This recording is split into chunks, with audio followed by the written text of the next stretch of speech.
Welcome, everybody, at another episode of the Wrestling vs. the World podcast. If you're enjoying your day, awesome. If not, let's see what today's episode does for you. So, I've done two prior episodes about the history of a specific version of the WWE Championship belt design. I've gone over the Wing Eagle belt, I have gone over the Big Eagle belt, and now I'm starting off with a statement that I know was gonna ruffle some people, but you know what, I gotta be honest. Probably my least favorite design of the WWE Championship. That is the Undisputed WWE Championship design. Why is it my least favorite? Well, quite honestly, when I look at the belt, it just looks like somebody kind of took the Intercontinental Championship design, took away the blue and replaced it with black, and then kind of altered the size of the plates. It didn't scream WWE Championship compared to other belt designs, at least just to me. Just to me.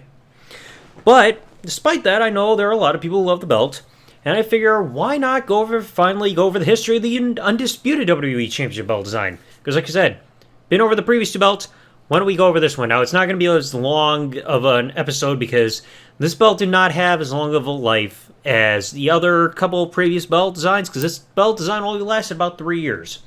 So we're going to start off April 1st, 2002, because that's where we left off with the Big Eagle belt, aka the Attitude Era belt, where on April 1st, 2002, edition of Raw, Triple H was presented with the brand new Undisputed Championship belt, retiring the Big Eagle belt, and for about the next 5 months, the Big Gold belt, which we would not see again until around early September 2002, when they were trying to reinstate the World Heavyweight Championship.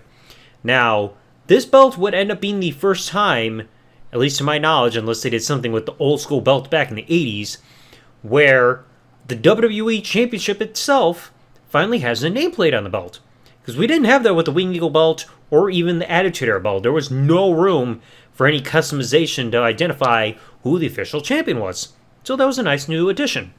Now, this title reign did not last long for Triple H because of Backlash. He ended up dropping the championship to Hollywood Hulk Hogan, which would end up being Hulk Hogan's final run as WWF/WWE champion. And also a little bit to note that during this run is when the WWE would go through the name change from World Wrestling Federation to World Wrestling Entertainment. So Hulk Hogan was technically the final WWF champion and first ever WWE champion. So, because of that whole thing happening in the beginning of May 2002. Now, later on that month, at Judgment Day 2002, The Undertaker would defeat Hollywood Hulk Hogan to become Undisputed WWE champion, making his first title run in about 3 years. And also, something happening during this title run, it's not a whole lot of world champions could say they've done, is they've switched between babyface and heel during the run. As on the July 1st, 2002 edition of Raw, after The Undertaker retained the WWE Championship against Jeff Hardy in a ladder match, post-match after delivering the last ride, he would once again return to the ring and raise Jeff Hardy's hand in respect for having balls. You're doing good, kid. So, that happened.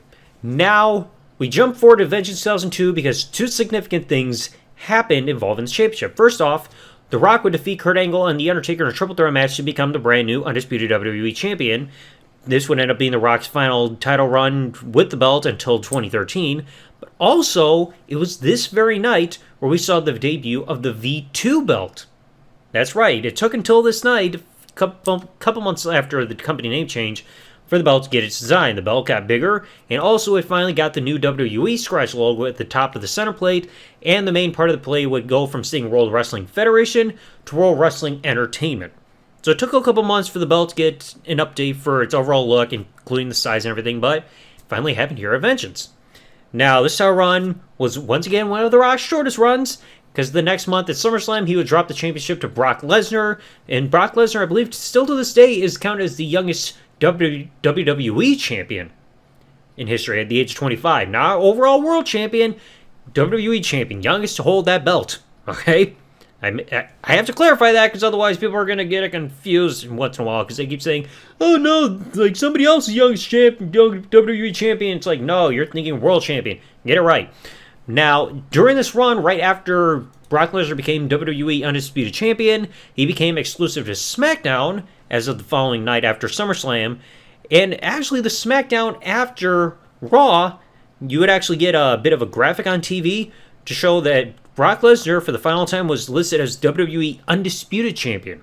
So it would be the final time that you would see on television the belt being referred to that, because the next week on Raw, with the World Heavyweight Championship being introduced as the new secondary World Championship in WWE because of the brand split, the title right afterwards would no longer be declared as undisputed.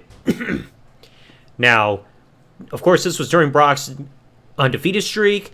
Survivor Series, he ended up losing the WWE Championship to The Big Show because Paul Heyman turned on him. So, for the first time ever, Brock Lesnar suffered a televised pinfall defeat. And this would also be Big Show's first title run with the WWE Championship since January 2000, when he lost the championship to Triple H prior to the Royal Rumble.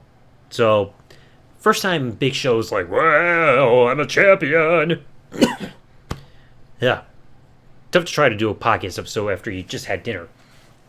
Now, unfortunately, Big Show's title run did not last long, because I mentioned in a past episode of the flip-flopping with the belt in 2002, Armageddon, Kurt Angle would become WWE Champion for the third time by pinning Big Show to become WWE Champion. Afterwards, he would end up gaining Team Angle, being Charlie Haas and Shelton Benjamin, and would be briefly aligned with Paul Heyman, would not be quite a long alliance. But then also during this title run, Kurt Angle ended up suffering neck issues due to the 3-on-2 handicap tag team match at No Way Out, himself and Team Angle against Brock Lesnar and that guy. And of course, this put the WWE Championship match in jeopardy at WrestleMania.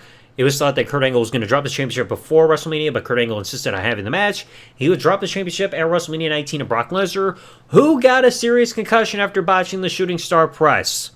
Because instead of a Shooting Star Press, it was pretty much a Shooting Star Press headbutt. But then Brock still recovered, got a third F5, became WWE Champion for the second time. Brock's title reign would only last about 4 months, because this was back when Vengeance was, for the time being, still being a July pay-per-view, when Kurt Angle would become WWE Champion at Vengeance for the 4th time in the Triple Threat match against champion Brock Lesnar and fellow challenger, The Big Show. Now, during this time, also, Brock Lesnar returned heel, continued the feud with Kurt Angle, and would win the WWE Championship again on the September 18th, 2003 edition of SmackDown in the 60-minute Iron Man match, winning at a score of 5-4 to win the WWE Championship yet again. And of course, this would be Brock's last title reign during this run of the company. Of course, he would have a handful of title runs after he came back. And then that title reign, of course, ended at No Way Out 2004, dropped the championship to Eddie Guerrero, which was Eddie Guerrero's only world title run in WWE, which is unfortunate. Which of all the victory saw Goldberg get involved, but then the match still continued because Brock kicked out. Eddie did some line chain stealing, DDT on the belt, and then Frog Splash to become WWE Champion, which is an amazing feel-good moment for Eddie. Unfortunately, during this run, Eddie Guerrero started to feel pressure as WWE Champion because of the ratings and attendance and everything like that. He was starting to get hurt and was begging for time off. So after having a bloody match at Judgment Day, Eddie finally dropped the championship to JBL at the Great American Match 2004 in a Texas Bull Roar match. Now, I know I've seen this finish before, where a heel wins because of a replay. I know they've done this before. I don't think it's been in WWE, but it's been at least maybe in NWA/Jim Crockett Promotions back in the 80s, where technically JBL won because thanks to a replay, it showed that when Eddie was trying to hit the turnbuckle, he smacked in at JBL, whose shoulder hit the turnbuckle right before Eddie hit it. So they took a replay to show that the heel won, and Kurt Angle showed that replay on television. Therefore, JBL became the new WWE Champion.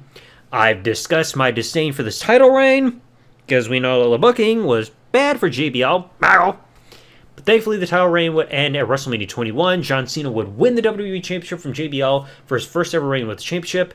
During this run was when John Cena would switch the WWE Championship Undisputed Belt to the spinner belt to represent the WWE Championship. However, JBL would still insist on carrying around the Undisputed WWE Championship belt design despite this during the feud and the build to Judgment Day.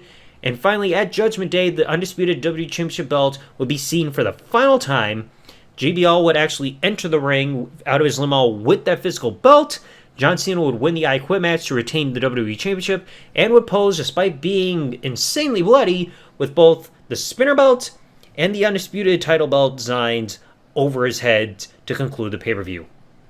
So, 3 years with this belt being on physical television.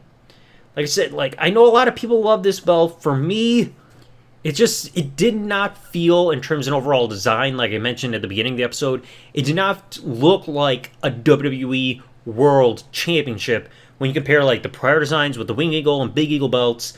And like I said, it just looks like they took the Intercontinental Championship, stripped away the blue from the center plate, replaced it with black, and just expanded the size of it.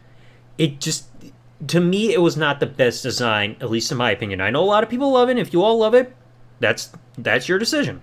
For me, I just never fell in love with this belt design. I mean, maybe I'm just not used to it, but like I said, when you compare that to past designs and everything, it wasn't the most standout look that you had for the WWE Championship. But I mean, that's just my opinion. But overall, this was a pretty fine run with the belt. But like I said, the 2002 run just wasn't the most ideal because the title was just... In 2002, that belt was just flip-flopping a lot. And it took until 2003 for there to be more solid reigns going forward.